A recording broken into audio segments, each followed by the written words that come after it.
Hello, been waiting for this video for a while now.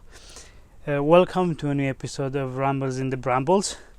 We're not in the brambles today just because this whole endeavor wouldn't be possible over there. I don't have space, but I'm creating my own brambles here. I mean, those are my own brambles as well, but I'm creating a new set of brambles here just with grapevines. So hopefully in a couple of weeks this is going to be a whole green wall just with rogue grapevines. I love them. But anyway, today I'm going to show you how to technically infinitely get tomato plants from just a couple of initial starts that, I think every gardener starts in the springtime. And if the climate allows you to, or if you have a all season heated greenhouse, then you can just get large tomato starts non-stop throughout the whole year. So basically what this implies is that once your tomato plant is literally this big, meaning 30 centimeters or a foot, you will start having suckers. They're called suckers, which is basically, imagine this is the, okay, maybe not the best finger. Okay, I'm gonna still use it. This is the stem of your tomato, and this is the leaf that just provides photosynthesis. Here in this middle angle, another branch, another arm of the tomato will start, and that's a sucker. And I'm sure that the suckers have suckers. But anyway, you know what a tomato sucker is. I'm sure of it. If not, my explanation hopefully is gonna be clear enough. What you do with those suckers, you just pluck them off the plant, because that allows the plant to focus more on flowers and on growing the tomatoes themselves, and less just growing another arm. And then you put them into water like this, and a week to a week and a half later you have beautiful, let's just get this one out, beautiful root systems like this. And why would you do this? Well, first of all, it's a free tomato plant. Look at this. Second of all, it's already big. The worst stage of development for tomatoes is when they're basically in seed format, and especially in that baby phase. They're needy. They need just enough water, just enough food, not too much of this, not too much of that, or they die. Like this, it's already an established plant, and I'm gonna just put this into soil, and I instantly have, in a week and a half, a mature tomato plant that already has flower buds, as you can see over here. So I use this method, one, because I have a huge slug problem and the slugs are rampant in my garden, but I have another video where I address all the methods and solutions that I implement, so I'll put the video here, you guys can watch it. So the slugs just eat my tomato plants, and not just tomato, everything, but they damage them. They're like humans, they're very destructive. So they eat just a tiny bit here, like when we cut trees, and then the tomato plants falls. I have a stump and a fallen tomato. It's like I hear them, timber, making fun, just damaging stuff. So like this, I have a next generation ready to go into the soil and still get some harvest, some production in the year. If it's the beginning of July, like when I'm making this video, let me just put this guy back in. If it's the beginning of July, and you may say, well, what's the point of having 50? I have 3 more pots like this over there. So I have about 70 tomato suckers in total in the beginning of July. Like, what's the point of starting them now? Well, the point of starting them now is to extend the season, to take advantage of all stages of growth in the tomatoes, because there's benefits for the foliage. When you break the leaves, you can make them into fermented plant juice or FPJ and add nutrition and fertility to your garden, nutrients that you don't get in that configuration otherwise. And also there's the benefit of green tomatoes. even if it's going to be October and my tomatoes are just going to be like this but green and not have the chance or the temperature to ripen, I can pickle those green tomatoes. I can make salsa, I can vinegar pickle them, I can make all kind of green tomato ferments and preserves to put for the winter, and still there's a huge benefit to having that food and stored away for the winter. So there's nothing to lose. You don't lose anything apart from, let's say, in total a couple of hours just plucking the suckers, which you would do anyway to ensure that the main plant is going to have a harvest and is going to have the strength and the power to ripen those fruits, putting them into a jug like this or a jar with water, and then a week and a half or a week later, while you did something else, you'll spend 1 or 2 hours planting this huge amount of suckers. And I have a huge amount because I'm obsessed with tomatoes and I love them. And let me just start rooting them while we talk, so this video is not going to take too long.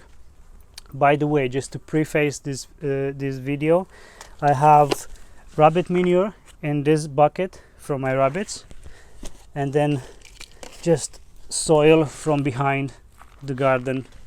I mean, from my garden, but still it's from the back area, and I'm going to use that as a medium for these tomato plants, just to establish them and to grow this root system into strong enough root ball to then go into the garden.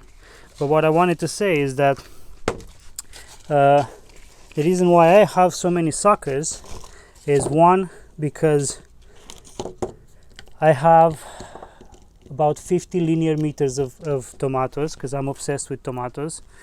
So I have 75 varieties of tomatoes that I've planted this year. I've planted the same amount last year, but not, I think maybe 2 varieties survived the slug apocalypse, because the slugs ate everything else.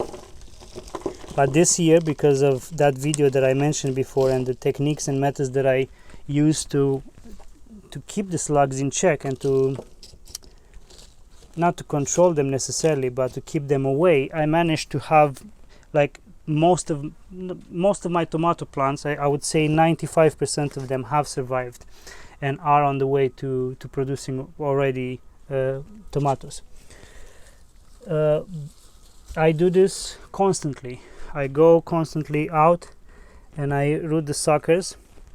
And here, for example, right now I'm using most of my big pots for the peppers. So these are quite short. So I'm just gonna remove a bit the bit that's too long and just literally push this tomato this tomato sucker inside, cover it with soil, and then off camera I'm gonna water it with some FPJ juice. After I finish all of them, I'll put them all in a big row. Now bear in mind that not all of these suckers are ready to transplant, but enough of them are ready to transplant to motivate me to actually do it, and that's it. This lower leaf, I cover it on purpose with soil, and then I'm gonna water it in as well, and this is gonna develop roots as well. So in the next week, this plant is gonna be so desperate and hungry and happy to be in soil, because that's its natural medium, not just water, that it's gonna grow these roots really quick. So in about a week, or again a week and a half, depending on the climate that you're in, if you pull this plant up, well, don't pull it up, but you know what I mean. If you take it out of the pot, you will see this whole surface colonized by the roots of the plant, and that's ready. You can actually plant it in your garden beds or wherever you need to fill in the gaps. As I said, I already have 50 linear meters of the prime real estate in the garden full of tomatoes, the original ones, you know, the OGs. So I'm using these guys now just to colonize the empty spaces. Don't I have something taller? Because this is just breaking my heart to lose all of this growth. Come on, has to be something. Anything? Nah, it is what it is. There are these nodes where it's quite easy. Hello apples, apples falling from the sky, you know, abundance is everywhere. But again, coming back to the suckers and the tomatoes, what I prefer to do, because you see this huge plants, like, he's full of shit, he just bought some tomato plants, or he started them in February and now he washed them and uprooted them and now he's just selling us bullshit. No, I'm not. The reason why they are so big is because on purpose I don't demonize suckers, and I think this is the message of this video. We're so good at demonizing everything that's out of our control, you know. And if you grow tomatoes, you know that in the height of the season, end of June, beginning of July, from one day to another the plants grow even 10 centimeters. If the if there's enough water and sustenance in the soil, they just grow because it's in their nature. The same happens with the suckers, you know. So I encourage the suckers to grow as big as possible. Yes, that's gonna potentially, it's still not 100%, it's still debatable that it affects the plant in a negative way because it takes the resources from the fruit. But what you lose by allowing a sucker to grow big, like this guy, I mean, look at this fucker. This is a whole tomato, and I have a big one off camera that I allowed to grow just as an experiment. Look at this guy. I hope it fits in the camera, in the view. So this is, I've put him in water a couple of days ago only. Look how big it is. And if this guy rooted up in a week and a half, you know this other guy is going to root up in a week and a half. And here at these nodes, at this what you call this thing in your wrist or in your elbow, at these joints, that's a prime point for them to root. So I leave them this big because it saves me time. I started my original plants in February in the house, and I brought them to the garden in April, and I planted them outside when the weather was good enough at 15th of May.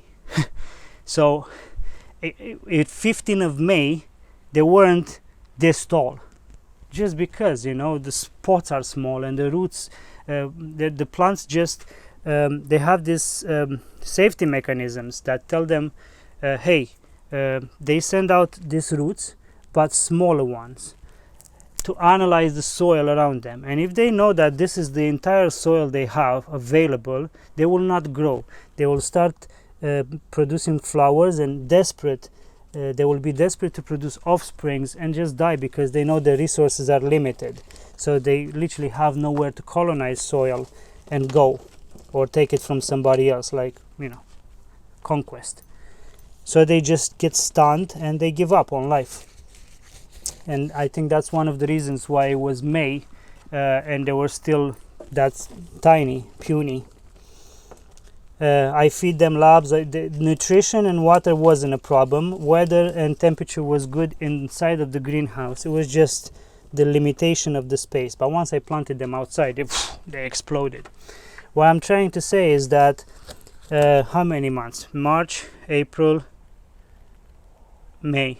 I think I'm right. So three and a half months took for me to have a plant a bit smaller than this and put it outside. This one already has flowers in a week and a half.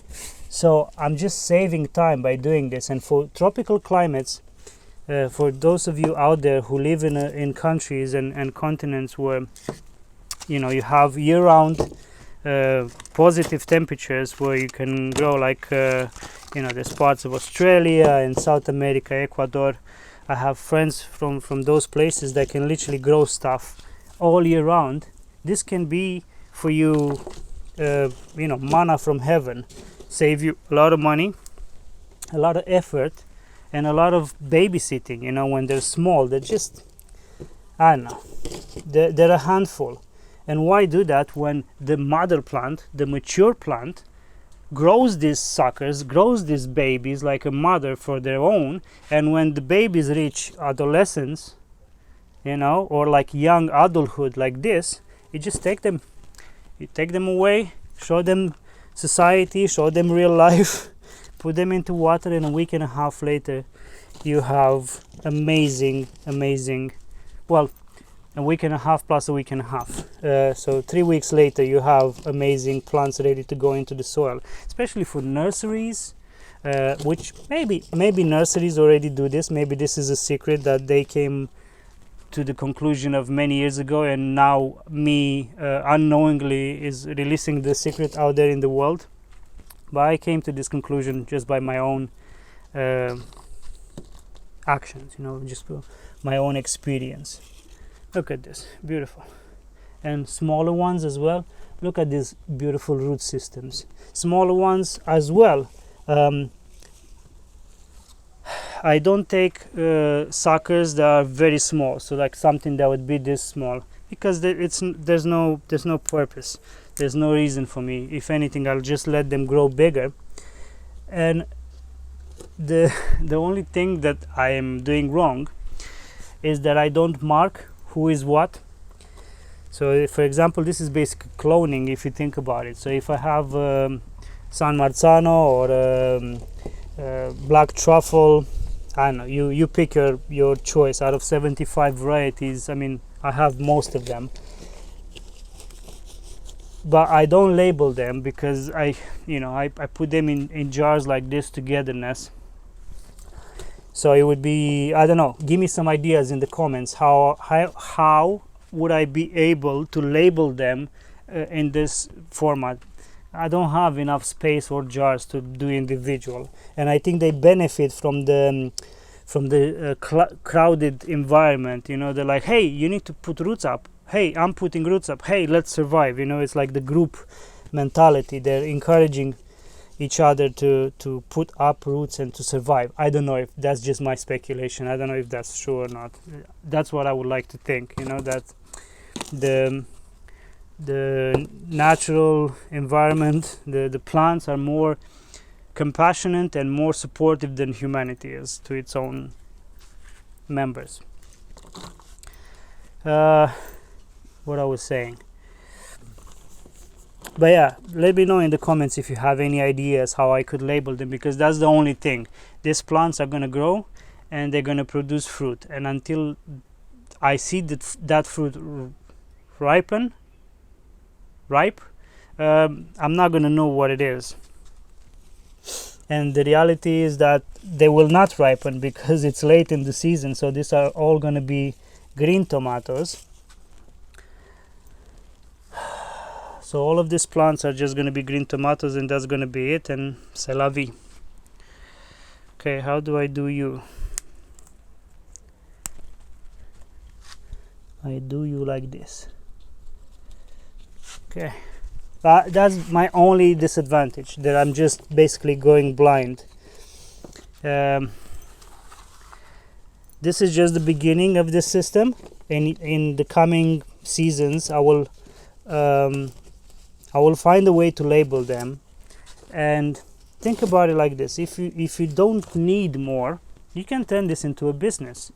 Let's say you're growing 10, 15, 20 varieties that are in demand in your area, and you plant 10 of each. Yeah, so you have 100 plants. You have a nice garden, or you have a high tunnel, a heated greenhouse, so you can do this all year long basically, or in your season. Start them early, and then people can just buy them from you. You can sell these suckers, these clones, as starts, as seedlings, and with 3-hour investment, what did we calculate in time, you can just get back all the money that you invested to start your garden in the beginning. I'm not doing that, not yet, just because honestly I didn't have the time to go in direct market or whatever. But that's a potential for somebody who already has a greenhouse and is selling produce. So why not expand your menu, and instead of just selling the produce in season, you can sell seedlings as well. Even if it's July, you can still send tomatoes to people. I've noticed that people living in the cities are expanding their preference in house plants, and I've seen a huge inclination and demand for house plant as cucumbers, peppers, even onions, tomatoes, you name it. People just want to have some kind of nature abundance inside of their house, not just the pothos. I love pothos. I have like 50 of them, and they're a great plant for the house, for the apartment. But if you want to feel some kind of satisfaction and fulfilling feeling at the end of the season, you would get a fruiting plant. Okay, anything big? I would like to do big stuff. Give me big stuff. Give me the big stuff tonight. Look at this beautiful plant. And you see, this is why I love suckers, and I don't understand why people demonize them. I have the roots, I have the flowers, and I have the tomato already growing. So now that I'm gonna put this plant with its roots into the soil, this is going to be so happy. It's going to send pheromones and biochemicals out and attract pollinators to come and pollinate those flowers, and there's more flower buds here. And in no time, I don't know what tomato this is, but in no time I won't have just a new tomato plant ready to produce, but I will have actually tomatoes from a tomato this small. Can you imagine selling this at a farmer's market? A potted tomato with flowers and with fruit already? People would flock to get that.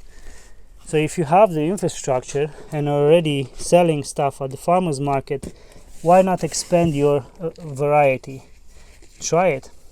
Everybody loves tomatoes. I have never met anybody who hates the tomato plant. Now, I know some people don't like tomato fruit per se, but most people like tomato sauce. So in one way or another, or ketchup, one way or another, everybody gets some tomato in their life.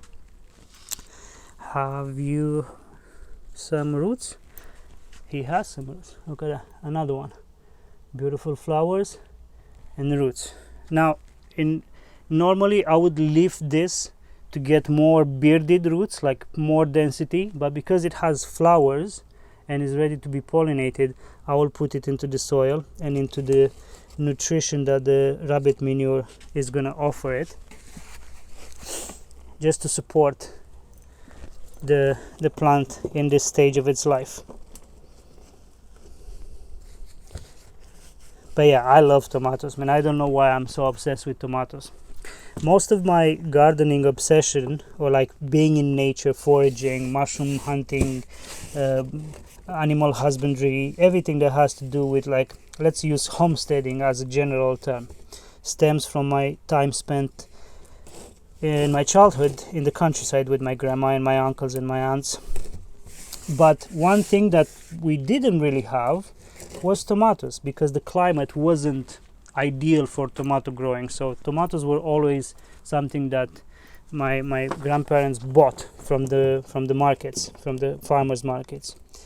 They grew livestock. They had cows and horses and goats and rabbits. They grew chickens, all kind of birds, guinea fowl, you name it. They had it all. But in the vegetable department, there was not a lot of tomatoes, and there was one variety of cucumbers that they were growing because that was doing quite well over there. But apart from that, it was more garlic, onion, squash, corn, popcorn, beans, peas, cabbage, leeks. What else was it? A lot of fruit trees and berry bushes. That singular cucumber. But tomatoes, like, it's not that they weren't trying, but they weren't a priority because they knew you wouldn't grow too well. So, you know, mainly everything that I mentioned, and many other stuff, but everything that I mentioned, they're predominantly cold season crops, like, you know, winter crops you would call them. That's what they were growing, and they were growing it with success. My grandma had like amazing onions. They were like this freaking big, and they weren't the Spanish onions that grow that big naturally. It's just, you know, all the manure from all those animals would go into the garden every single year. Horse, pig, all kind of assortment of birds, cow. Go away, bug, leave me alone. So the soil was fertile, but the climate wasn't good enough to grow tomatoes.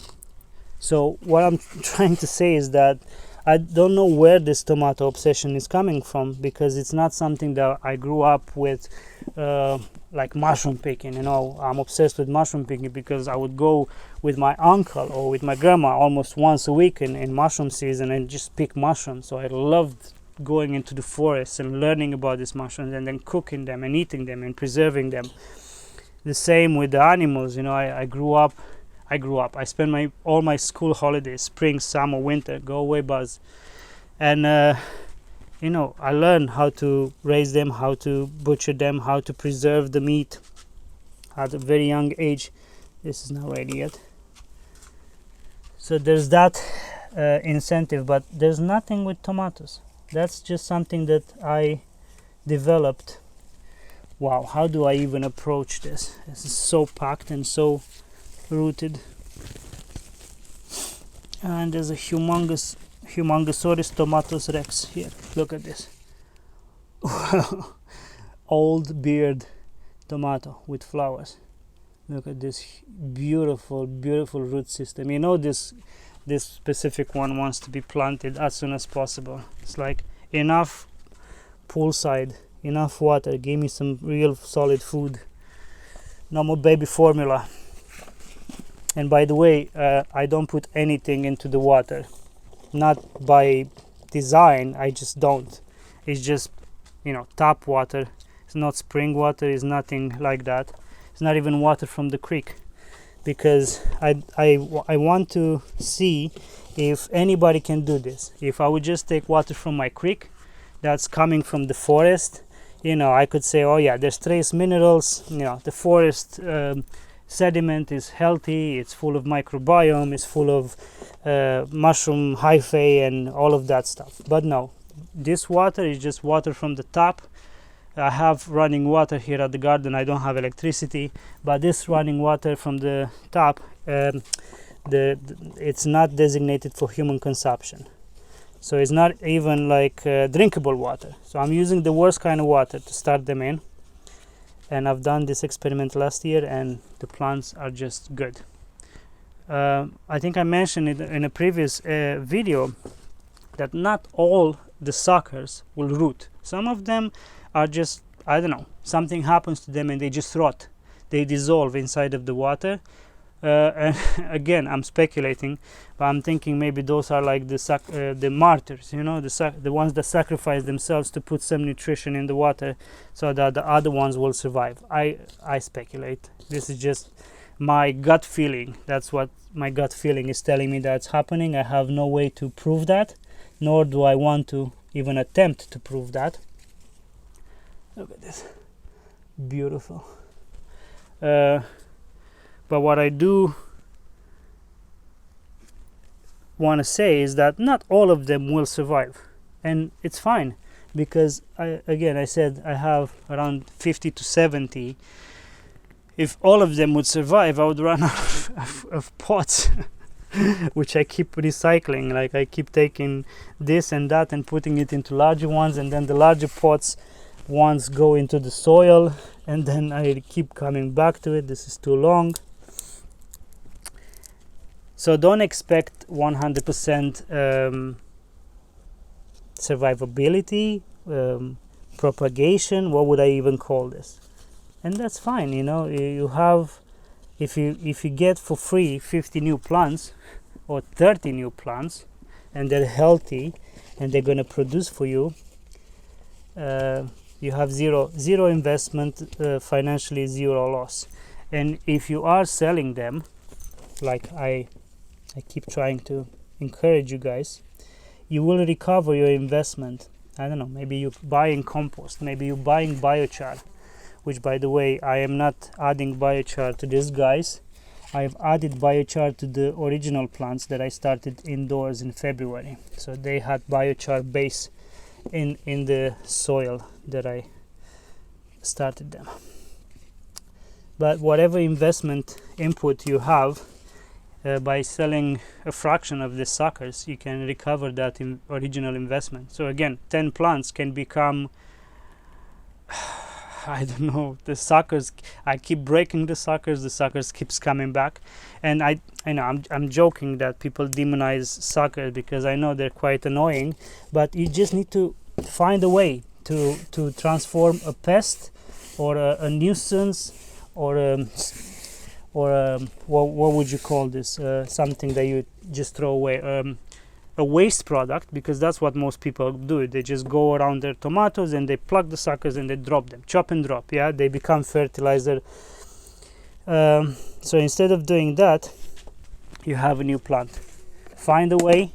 Yeah, and I think everybody would see everything differently through different lenses if we would apply this to everything. You know, try to see the benefit of something, and from a waste product or from a pest or from a predator or whatever problem, it becomes a solution.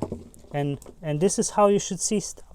See, how can this become a solution to a problem of mine? The way I conceptualized, the way I understood the benefit of the suckers is because I had a problem with slugs that were killing my plants. So I said, how can I have more abundance of the plants that are being damaged without any financial input? Because, you know, financially right now is not the best time for me. So it's like, wait, can I uproot suckers? I tried it. It worked once. Okay, is just good luck, or is it something that can be replicated? I tried it again and again and again and again and again and again. So now, after trying it hundreds of times and having success with it, I want to share it with you guys. And maybe you're going to apply this perspective shift to something in your environment and then share it with me. And this way we all benefit from collective knowledge. Because if you look in your environment and you say, what's the benefit of this aphids, for example, what's the benefit of the slugs, what's the benefit of XYZ, and you go through the same motions like I did, and you trial it and you test it and then you share it, then we all win. We all win at life. And then we spend less money trying to kill things and spray poison all over our food, our kids' future, our future, and just come up with solutions for everything that ever bothered us. Right now I'm trying to find out the benefit of this fly that keeps poking me, and honestly it's so painful that I cannot see a benefit. I just want to kill it. But that's what we need to fight. We need to find that urge to quick solutions.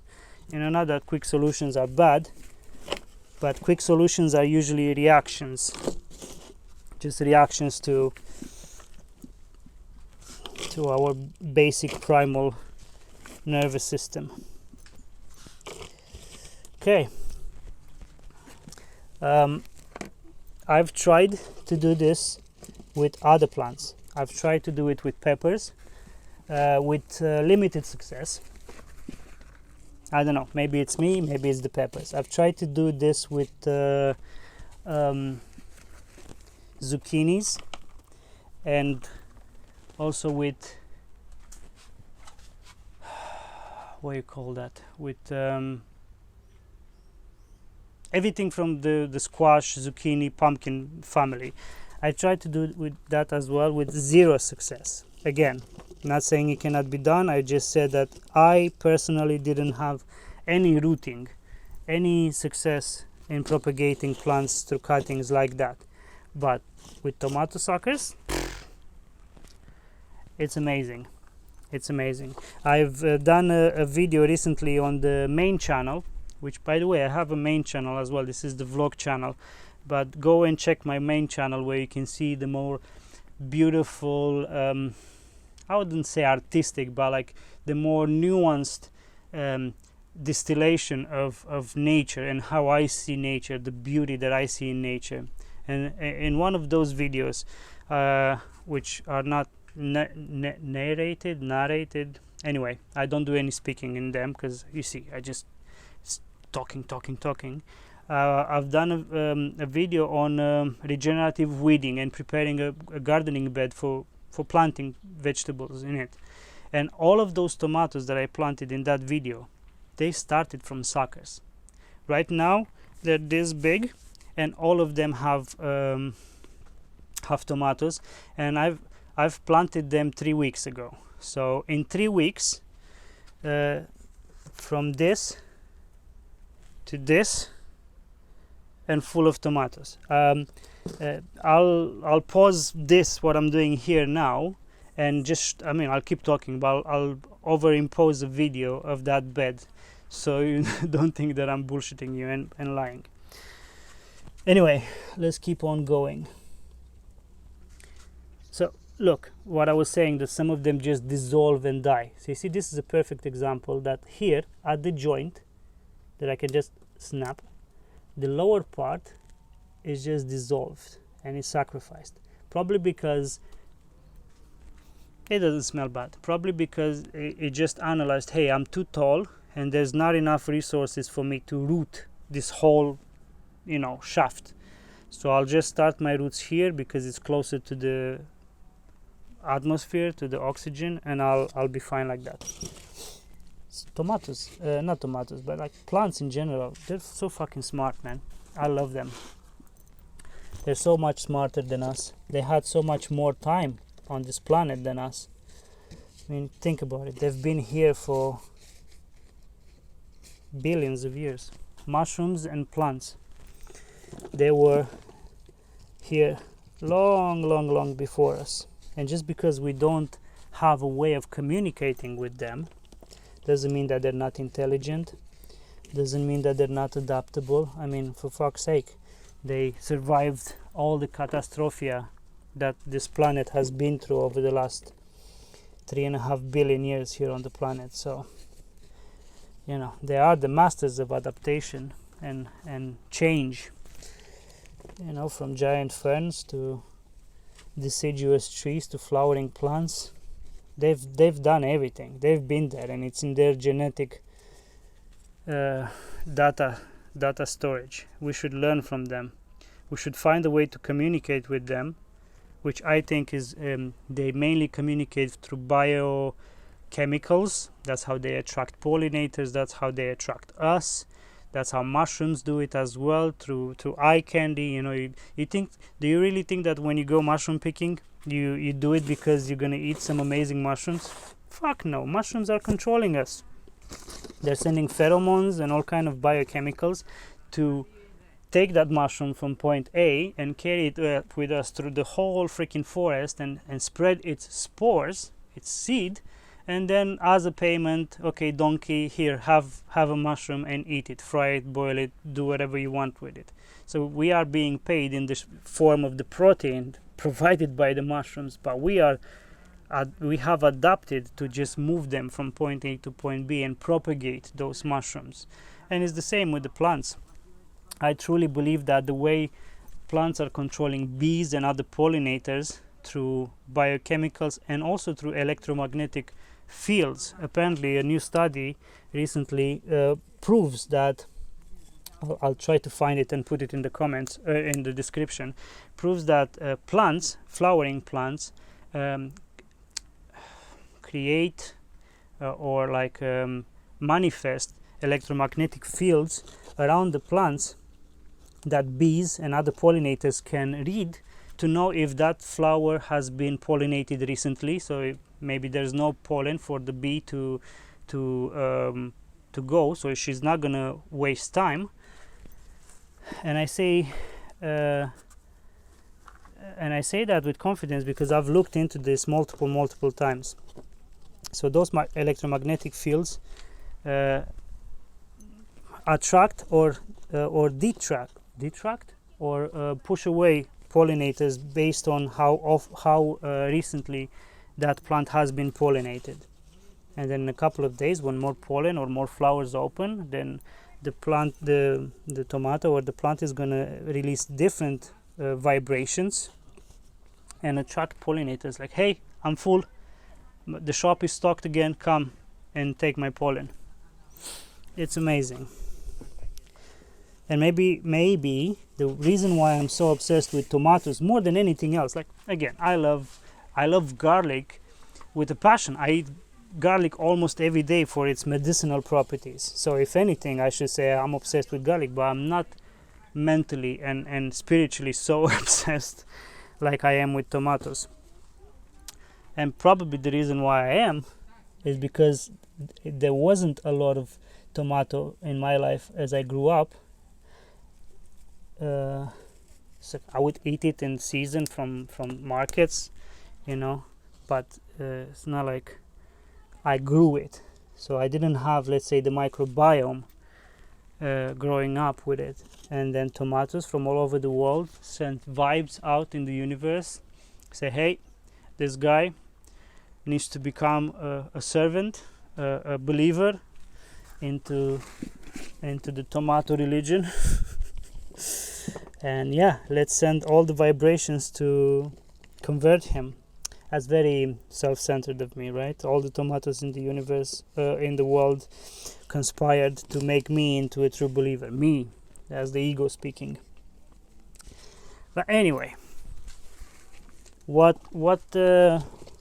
do you see tomatoes? Let me know in the comments. Let's start the conversation, because there's so many people obsessed with tomatoes. We should start a fan club or something, you know? And if you do, what's your favorite tomatoes? I'm sure that you don't like just one, because that would be sad.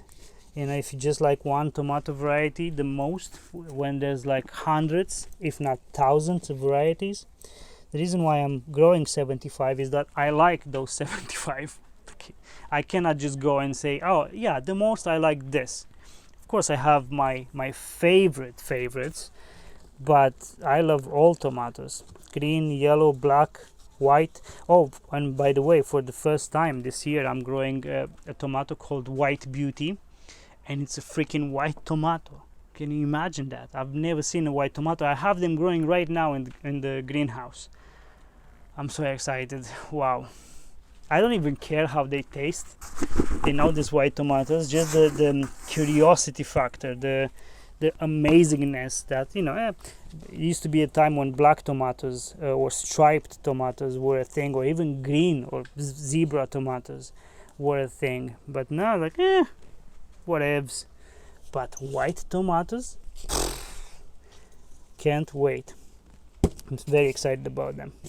But okay, I personally love a lot. I like sunbursts, golden sunburst. I like black truffle. I like a variety called Azoichka. I think it's a Ukrainian tomato. And speaking about Ukrainian, I like Ukrainian purple.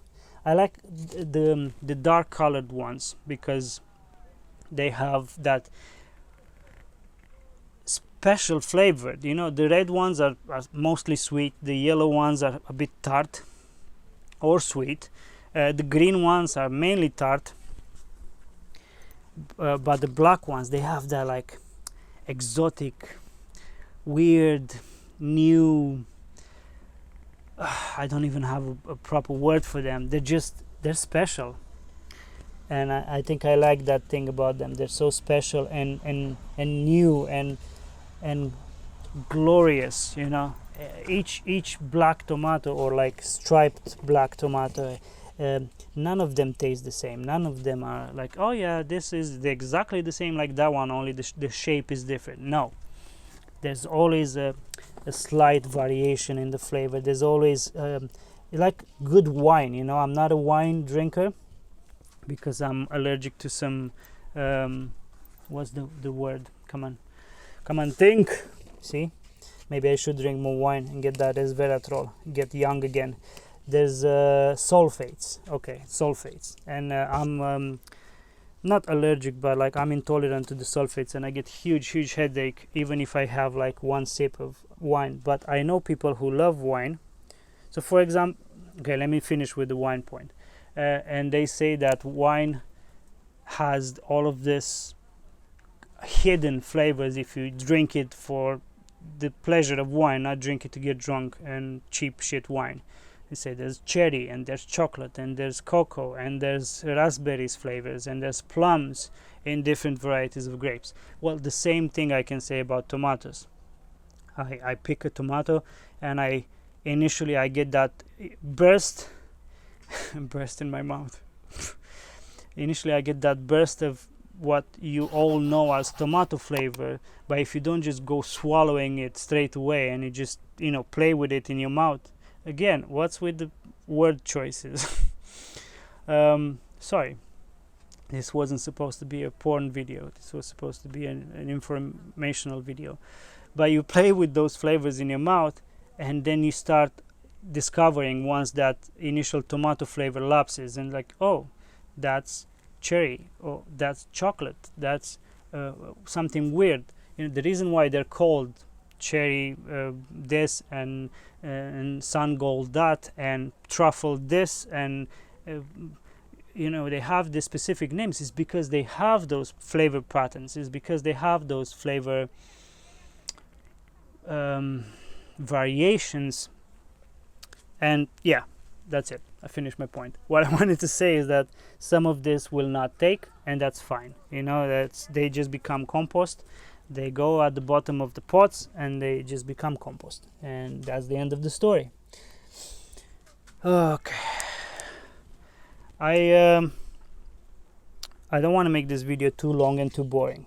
I mean, I have a lot to say about tomatoes, but apart from professing my endless love to them, and actually I'll just share one more thing and then I'll stop the video and just go straight away to the end when I'm done, because I know the attention span of our generation is not very long, and if I make this video 3 hours long, nobody's gonna watch it and it's gonna lose the whole point of it. I've said most of the important things that I wanted to say until now, but the last thing that I want to mention is that last year I started the same amount of tomato plants, 75 varieties and about 3 to 4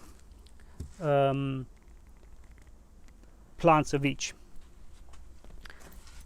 As soon as I planted them out, which was my mistake, planting them all out at the same time, the slugs brought down the tomato apocalypse, and I ended up the year with maybe 2 or 3 plants that survived, and they survived from the suckers. My point is that hardship and trauma, or maybe I shouldn't say trauma, but hardship and disappointment and lessons learned the hard way are always the precursor or the initiator of great ideas and great solutions. And I think right now the world that we live in is enslaved to comfort, to simplicity, to ease of life, to ease of everything. If we could just sit on our butts in front of Netflix, keep our mouth open and have a conveyor belt just putting food that's already chewed so we don't have to chew it, and then a straw so we can suck the liquid so we don't have to worry about blitzing smoothies and all of that stuff, and just sit and get hypnotized by this glass that we keep on looking through.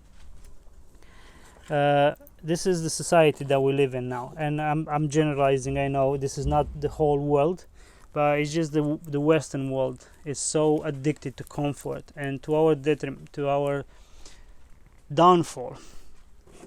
What I'm trying to say is that if the ducks are getting frisky, if we allow comfort to take over everything, there will be no innovation. Yes, we will have AI that's going to do all the thinking for us while we to to quote or to like paraphrase George Carlin, we're just going to go to the mall and eat and spend money, and that's it, while the army of robots and AI is going to do all the thinking and the working for us. I don't know. That's not really a future that I want to live in. But you need to let discomfort, you need to let nature, the raw power of nature, kick your butt from time to time. And that's when you're going to come up with solutions. No matter if you're working in tech and you're coding for Google, or if you're a farmer, or if you're just normal Joe from the city, get out there in nature. Take weeks off, not just a day or two, and go live in the forest for 3 days, for a week or 3 weeks. Start a garden. Do something that's bigger than you, that you need to take care of, and has to be connected to nature, because nature is going to teach you all the lessons that you need in life. And the lesson that nature teaches you the most is that comfort is not on the menu. Thinking back to the early societies that weren't so early, when it was all about, I wouldn't use subsistence living because that's so perverted and unrealistic. It was, if you grow and work, you provide for yourself and your family. If you don't, then you're fucked. And we did that for thousands of years, and it's still ingrained in us. The shift to technology, which I love, by the way, technology allows me to do this. I'm not anti-technology. This is not what I'm saying. If I'm poo-pooing on something, is comfort, is the lack of curiosity and the lack of putting it out there and getting out of the bubble that we've been living in for so many years. And in other countries, people they're still doing stuff with their hands, and they're happier. Check all the studies out there, and you'll see that people who make I don't know what it was, more than 35,000 or more than 50,000, more than 75,000, depending which currency you're using, it doesn't mean that you're happy. You're actually stressed, you're sick, you're unhappy, your sex drive is below zero, you're infertile, full of cancers and all of these problems. And compared to some hunter-gatherers from South America or from Africa, they're living the best time of their life. They're happy. They're providing for themselves and their family. And do they have iPhones and satellites and shit like that? No. But what's life about? Is it about living it and enjoying our gift of being alive in the human experience here while we have it? Or is it about spending our times as zombies in front of a glass? I don't know. I did that for 31 years of my life, and honestly, after 31 years of experimenting, I would say that's a fail. I've never been so happy, so healthy, and so fulfilled in my entire 32 years life than I am now. So take that as you want, and let me know in the comments everything that I've asked you, everything that you want to ask me. I've by no means covered everything about tomatoes, nor did I want to cover everything about tomatoes. I just wanted to present to you a way to infinitely get free tomatoes out of your OG, existing, established first tomato plants that you plant at the beginning of the season. And if you like this video, like, subscribe, hit that bell, be here with me, support me with your time, support me with your attention, support me with your comments. I want to freaking learn from you people. This is not just me talking at you. I don't want to fucking do that. I've done that for my entire life in my job, and there's no benefit to talking at people. There has to be a connection between us. Look at me, I'm so pretty. We connect on that, and then we start talking in the comments. And you have your choice is important to me. Let me know of topics that you would like to hear about. Let me know what you love about tomatoes. Let me know if you knew about this method, if you came to the same conclusions as me from trying it, from seeing it at somebody. Let's start that conversation. And if you really want to support me, join my Patreon. The smallest amount to the largest amount is welcome, and by doing that you will allow me to do these videos more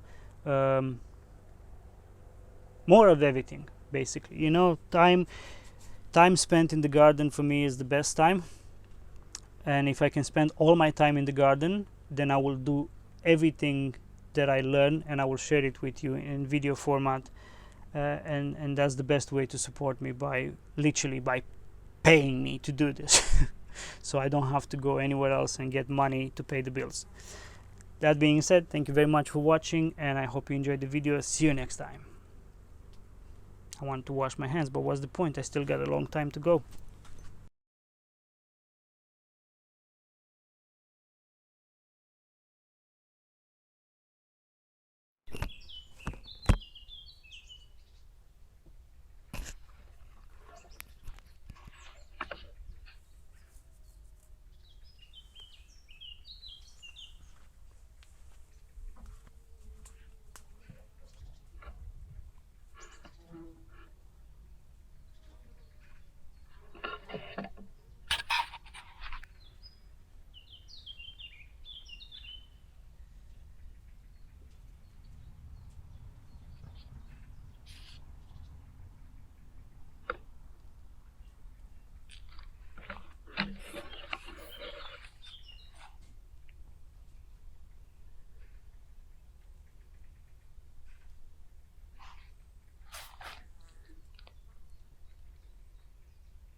And those are my 50 plus millennial meters of tomato.